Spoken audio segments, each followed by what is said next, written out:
Hi, this is Brandon Splay from thirstgym.com. Today we're talking about exercise called the TRX Leg Curl. It's a great lower body exercise for the hamstrings. You will need TRX straps or some kind of suspension-based system where you've got footholds / loops in the bottom that you can put your feet in. You are going to need that for this exercise.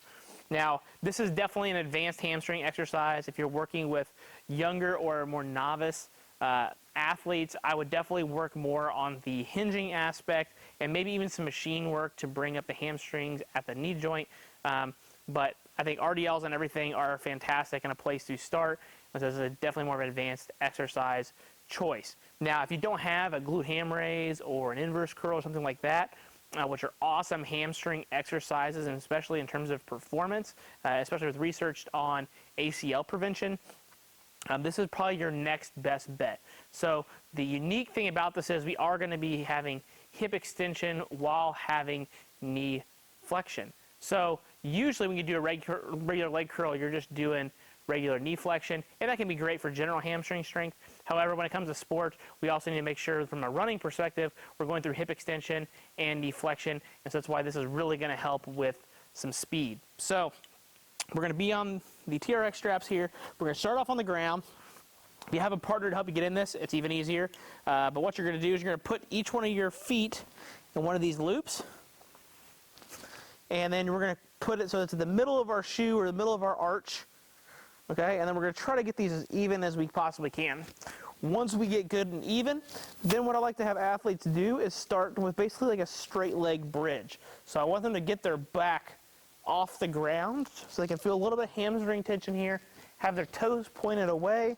And then what we're going to do, the first thing most kids or athletes are going to try to do is they're going to just try to curl like this. Okay, and this is basically hip flexion, and that's not what we're after here.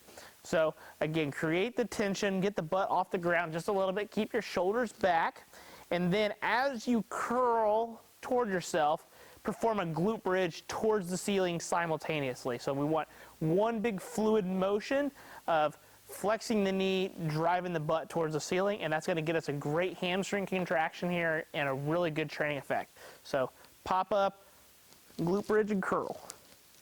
Glute bridge, curl. Glute bridge, curl. All right, and just like that. Now, as we're doing the glute bridge, we really want to try to make sure we're not going to go into really bad low back extension or lumbar extension. So we don't want to have our feet on here and everything looks good, but I'm like cranked back like this, where I got that big rib flare. Try to keep your ribs down, find your back flat before you pop up, and then keep that as you bring your hips forward to create that bridge so you're not feeling it in the lower back. Now, when it comes to an exercise like this from a programming standpoint, my first suggestion for most athletes is probably just give them as many good reps as possible. Take the time, coach them up, show them how it's done, make sure they can really feel that in the meat of their hamstrings. If they do it right, the first thing they're probably going to say is, I feel like I'm going to cramp. That's definitely, I don't want to say a good sign, but it's at least a sign that the contraction that you're after is probably happening. They're probably in the right position. If they're not feeling that the first time doing this, they're probably not doing it correctly. So start off giving them as many reps, good reps, definitely you want to emphasize that, as many good reps as possible.